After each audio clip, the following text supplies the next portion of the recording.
जय जगन्नाथ। मु शिक्षक लक्ष्मीनारायण महंत एमकेसी हाईस्कूल बारिपदा।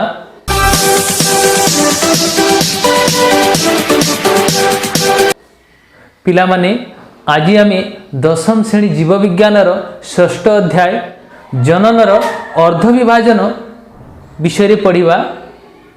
पूर्व क्लास रे आमे समविभाजन विषय पढ़ी। समविभाजनर गुरुत्व यह किभଳି भाव संपादित हुए से विषय पुंखानुपुंख आलोचना करथिले।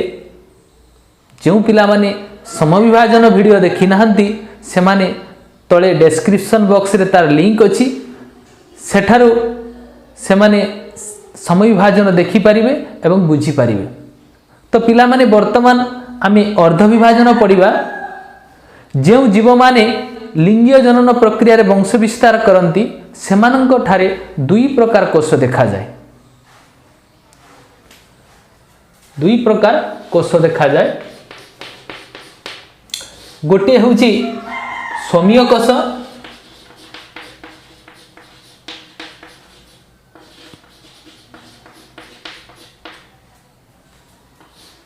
बा ताकू कायिक कोष मध्य कहा जाए।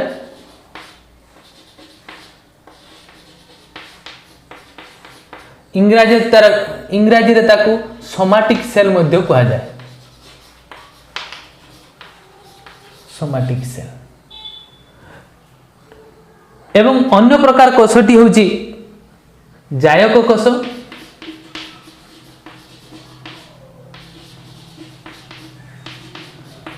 बा जनन कोष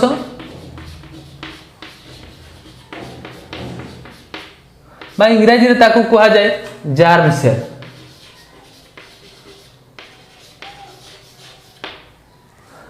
तो पिला माने ए अर्ध विभाजन ए कायिक कोष रे संपादित हुए। आमे पूर्व क्लास रे पढ़ीतिले समविभाजन सोमीय कोष रे संपादित होउतला, मात्र अर्ध विभाजन जायक कोष रे बा जनन कोष रे संपादित होइथाय। ए अर्ध विभाजन हेबा द्वारा युग्मक सृष्टि हुए। पुरुष मानक पाखरे पुंग युग्मक, स्त्री मानक पाखरे स्त्री युग्मक सृष्टि होता है। ताहले ए जायक कोषरु युग्मक तैयारी हुए।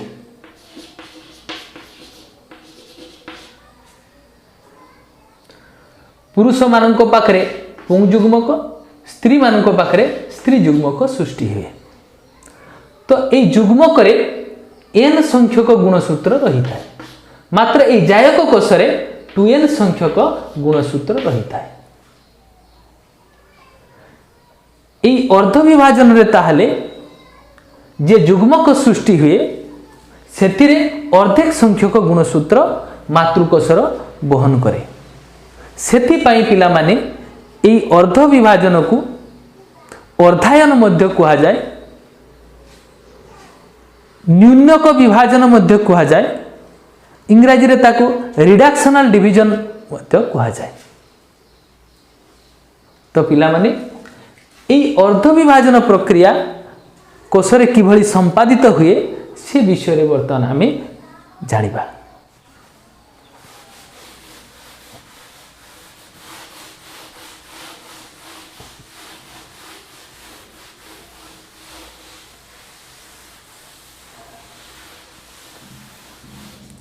पिला माने ए अर्ध विभाजन प्रक्रिया दुईटी पर्याय रे संपादित होता है। तो लिखिबा अर्ध विभाजन।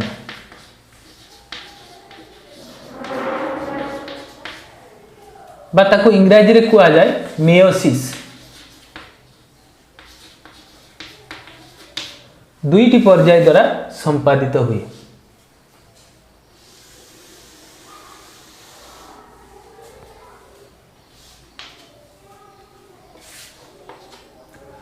गोटी होची अर्ध विभाजन 1,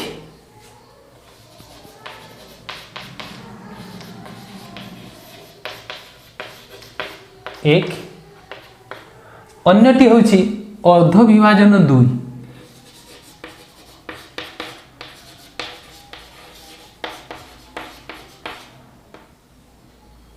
अर्ध विभाजन 2। पुनश्च पिला माने ये अर्ध विभाजन एक चारोटी अवस्था देखी गति करे।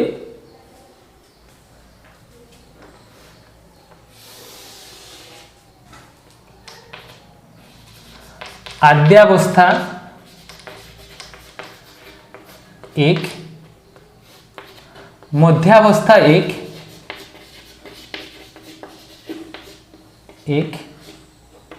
उत्तरावस्था एक,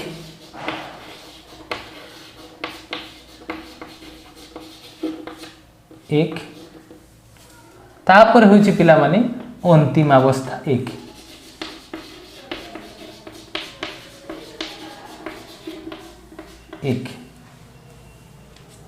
ताहले पिला माने हेला अर्ध विभाजन एक चारोटी अवस्था देखी गति करुची। आद्यावस्था एक, मध्यावस्था एक, उत्तरावस्था एक, अंतिम अवस्था एक। ठीक से भली पिला माने अर्ध विभाजन को मध्य चारोटी अवस्था रे भाग करा जायछि। चारोटी अवस्था देखी गति करे।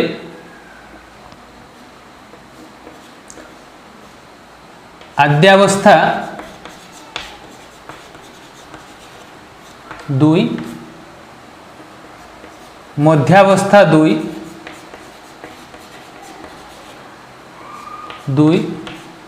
उत्तरावस्था दुई,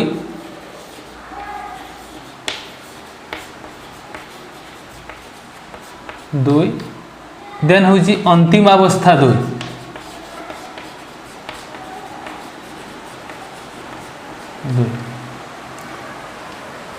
पिला माने देख ये अर्ध विभाजन एक एवं अर्ध विभाजन दुई उभय चारोटी अवस्था देखी गति करुची।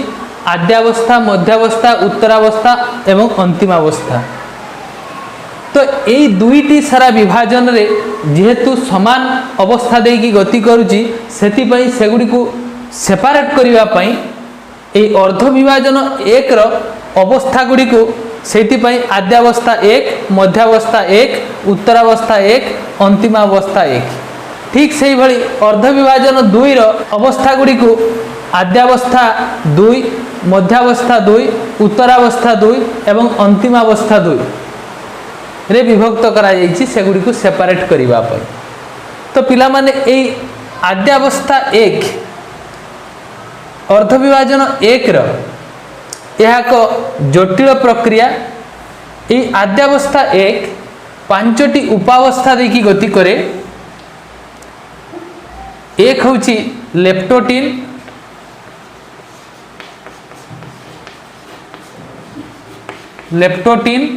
दुई रे होची जाइगोटिन,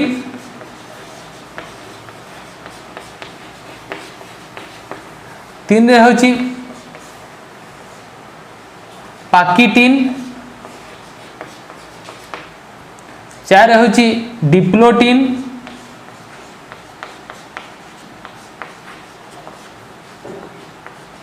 पांच रे होची डायाकाइनेसिस,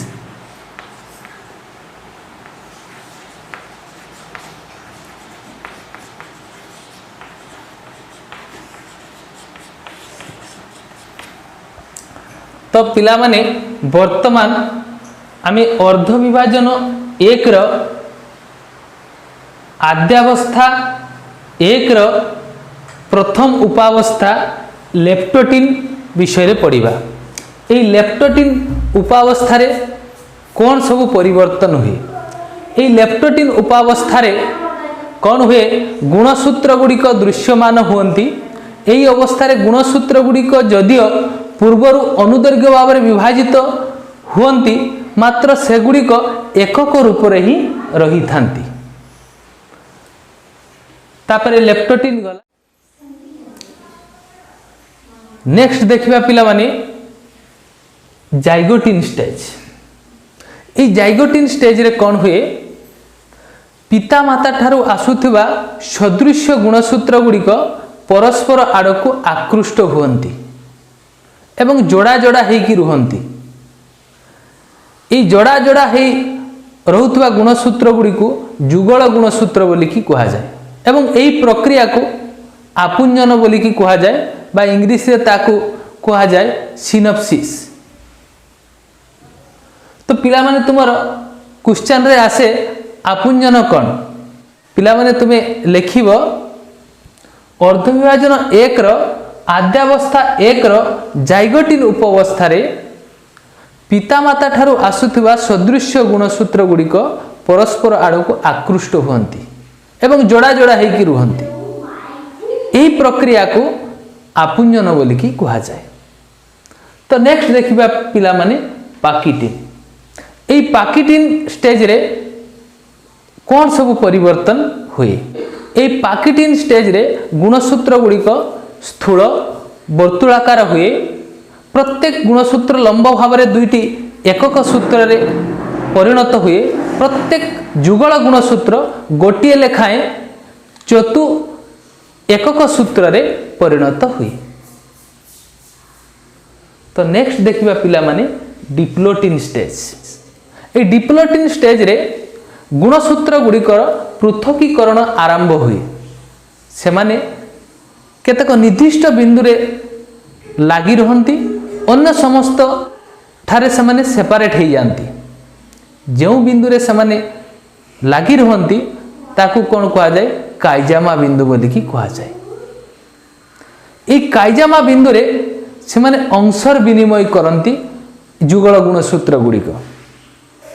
ये अंश विनिमय करने प्रक्रिया को कौन कहा जाए? पारांतरण बोलिकी कहा जाए। तो ये पारांतरण प्रक्रिया जोगु संतान संतति मानक ठारे पितामाता ठारू किछि पृथक गुण देखा जाए। तो पिला माने तुम क्वेश्चन रे आसे पारांतर प्रक्रिया कौन? तो तुम्हें लिखिब अर्ध विभाजन 1 रो आद्यावस्था 1 रो डिप्लोटिन स्टेज रे गुणसूत्र गुड़िकर विभाजन हुए। से माने केतेक बिंदु ले लागी रहंती, से बिंदु को कौन कहा जाए? काइजामा बिंदु कहा जाए। से बिंदु रे अंशर विनिमय हुए। यही प्रक्रिया को पारांतरण बोलिकी कहा जाए। तो नेक्स्ट देखिबा पिला माने डायाकाइनेसिस। ये डायाकाइनेसिस रे कौन हुए? गुणसूत्र गुड़िक क्षुद्राकार हुए, स्थूल वर्तुलाकार हुए, अधिक स्पष्ट हुए। यही उपावस्था रे निन्यष्टि न्यष्टि झिल्ली अदृश्य हो जाए। तो पिला माने वर्तमान आम मध्यावस्था विषय जानिबा। ये मध्यावस्था रे कौन हुए? गुणसूत्र गुड़िक कोशर मध्य समतल को आसंती एवं धाड़ी धाड़ी ही रुहंती। दुई मेरु निकट रे तर्कतंतु गठन हुए एवं तर्कतंतु वर्धित होई गुणसूत्र केंद्र सहित संयुक्त हुए। तो पिला माने एई अर्ध विभाजन रे तर्कतंतु संयुक्त हबार तरीका टिके अलगा। एटी कौन हुए? जदि गोटे मेरु तर्कतंतु गोटे गुणसूत्र केंद्र सहित संयुक्त हैला, तेबे अन्य मेरु रु सृष्टि होता तर्कतंतु से गुणसूत्र केंद्र सहित संयुक्त हुए नाही। एटी देख पिला माने चित्र। एटी जदि एडा कोषटा गुणसूत्र गुड़िक मध्य समतल भाग में धाड़ी धाड़ी ही रहउचंती, तर्कतंतु जदि एइठु आसी एई गुणसूत्र केंद्र सहित संयुक्त हैला, तो एई मेरु सृष्टि होउतबा तर्कतंतु यार केंद्र सहित संयुक्त हो। ठीक से भाया एठु तर्कतंतु यार केंद्र सहित संयुक्त हो।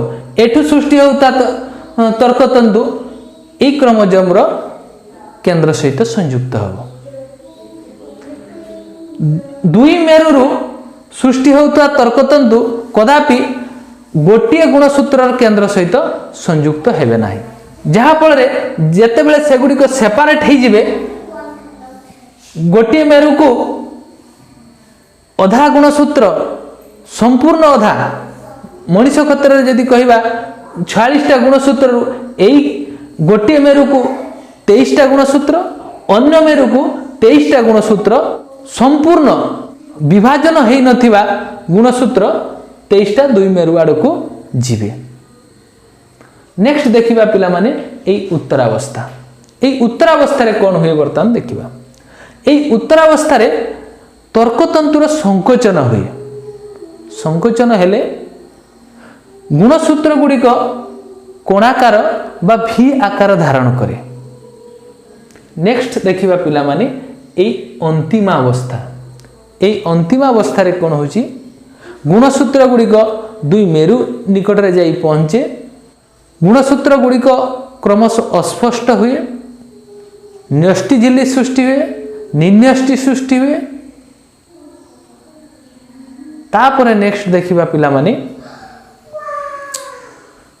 अर्ध विभाजन 2।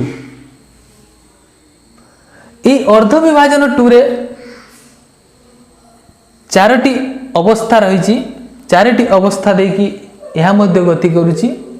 आद्यावस्था 2, मध्यावस्था 2, उत्तरावस्था 2 एवं अंतिम अवस्था 2। ए अर्ध विभाजन 2 ठीक समविभाजन भली। जो माने समविभाजन वीडियो देखिन तले डिस्क्रिप्शन बॉक्स रे तार लिंक अछि, ताकू जाई देखो एवं बुझो। ताहले एठी पिला माने ए अर्ध विभाजन 1 रे कोन हेतिला दुई मेरु निकट को अर्धेक संख्यक गुणसूत्र चली जाइथिला। सपोज एठी मनुष्य क्षेत्र रे यदि देखिबा ए अर्ध विभाजन 1 रे ए मेरु निकट को 23टी फुल गुणसूत्र, ए मेरु निकट को 23टी फुल गुणसूत्र जाइथिला। तो वर्तमान एठी यार कौन हुए समविभाजन हम। ए मेरु रे मध्य समविभाजन हम। अर्ध विभाजन 2 संपादित हम। जहाँ फल अर्ध विभाजन 2 संपादित हैला बेलकु एठी कौन हम ए मेरु निकट रे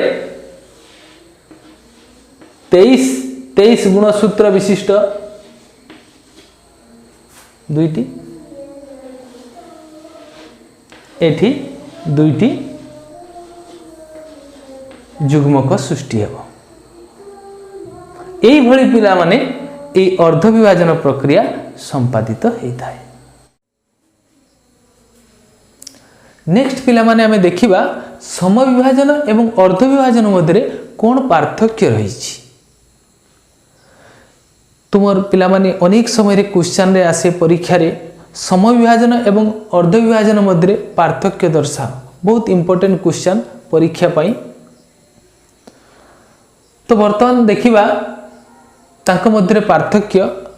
समविभाजन रे यह कायिक कोश बा आदिजायक कोश, पराग मातृकोश, मेगास्पोर मादार सेल रे यह संगठित होता है। किंतु अर्ध विभाजन पिला माने जनन कोश रे संपादित हुए। आउ एई अर्ध विभाजन प्रक्रियाटी जुग्मक सृष्टि पाई उद्दिष्ट। नेक्स्ट पॉइंट रे एई समविभाजन एथिरे मातृकोश एवं अपत्य कोश रे थिबा गुणसूत्र संख्या समान। सेहिति पाई एई विभाजन को समविभाजन बोली की कहा जाए। एई अर्ध विभाजन रे अर्ध विभाजन हेबा परे जो अपत्य कोश सृष्टि हुए, एई अपत्य कोश रे मातृकोशर अर्धेक संख्यक गुणसूत्र थाए। सेहिति पाई एहाकु अर्ध विभाजन बा अर्धायन रिडक्शनल डिवीजन मध्य कहा जाए। मु कहिदिली तुमको। नेक्स्ट पॉइंट रे होची पिला माने 3 नंबर पॉइंट रे एई समविभाजन बेले प्रत्येक गुणसूत्र स्वाधीन भाव में विभाजित हुए, अन्य उपर निर्भर करे नहीं। एवं एई समविभाजन प्रक्रिया रे आपुंजन बा अंशर विनिमय देखा जाए नहीं।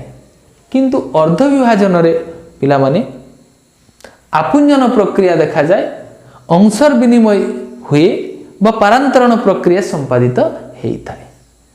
4 नंबर पॉइंट रे पिला माने एई समविभाजन उत्तरावस्था रे गुणसूत्र केंद्र विभाजित हुए, जहाँ फल गुणसूत्र गुड़िक दुईटी एकल सूत्र परिणत होती एवं दुई मेरु आड़ को गति करती से एकल गुणसूत्र गुड़िक किंतु ये अर्ध विभाजन एक उत्तरावस्था केंद्र विभाजित हुए ना जहाँफल संपूर्ण गुणसूत्र गुड़िक दुई मेरु आड़ को गति करती।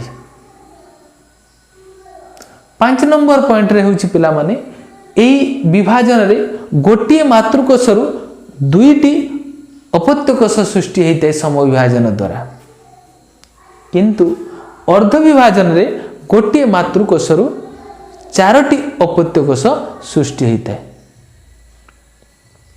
तो पिला माने मु भाबुची तुमे माने अर्ध विभाजन कौन यह किभली भाव में संपादित हुए ता जानिल एवं सम विभाजन अर्ध विभाजन मध्य पार्थक्य मध्य जानि पारिल। आ जो पिला माने सम विभाजन बुझी नाहंती से माने तले थिबा डिस्क्रिप्शन बॉक्स रे तार लिंक अछि सेठु जाई से सम विभाजन किभली भाव में संपादित हुए ताकू देखि पारिबे। आजि पई एतिकी नेक्स्ट वीडियो रे देखा हबो आउ एक गुरुत्वपूर्ण टॉपिक सहित। धन्यवाद।